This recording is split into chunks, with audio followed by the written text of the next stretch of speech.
Yes, in season next year, this entire area is covered with skunk cabbage. The leaves get to be about this big. You can't see the ground underneath them. There's so many of them.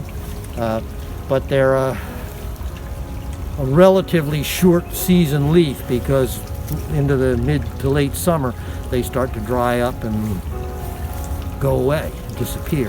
So you come out, you know, in like June, and it's just wall to wall solid green out here. And you come out 2 months later and it looks like this, where they all just went dormant. They are kind of multi-purpose. This spathe is made of it's thick walled with a lot of air spaces, so it's actually insulated. That is a cover. It will actually open up down one side, and the flower will be inside it at ground level. So the fact that it has a spathe indicates that it's mature, because if you're not mature, you're not going to flower. This is the leaf sprout off that plant. You can see they're basically joined together right there. And skunk cabbage supposedly has a very high respiration rate, so in cold weather they will often melt a little ring around that. So if there's a light snow, you can pick out skunk cabbage by the little bare spots around them, because they've melted the snow. Because that spathe is rolled over, closed, and only opens up kind of down one seam, it's protected down inside there from wind and weather, and it's warm because of that high respiration rate. So there are insects, primarily a number of types of fly, which will get active in the wintertime if there's a brief warm-up. And they will literally seek shelter down in these things. When it starts to get cold, they'll go and nestle down inside that spathe and sit down in there where it's warm to survive the cold.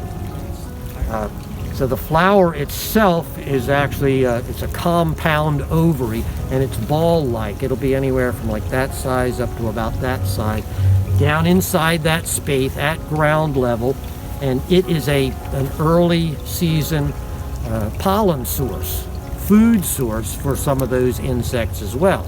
So they'll come to it for that. Yeah, the other interesting part about skunk cabbage is they live in these wet areas, and they live in the area that is subject to frost heat. And so growing in that area, the tendency is for the frost heat to literally push them out of the ground and expose them.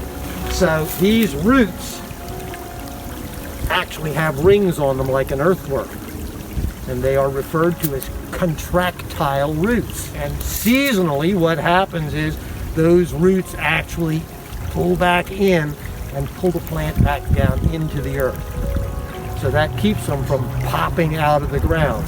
So it's a widespread rooting like this, and then it has that ability to pull itself back down and in, keep itself from popping out. So it's just an interesting plant from that perspective. It's also the first wildflower to flower every year, because it will flower anytime from like mid-January on. And it's skunk cabbage because if you break the stem or leaf in any way, it gives off this peculiar odor that reminds people of skunks. So, you know, in season when there are leaves everywhere, you go, I'd tromp right on through there and stir things up, and it's like, oh my, yeah, somebody's let a skunk loose in here.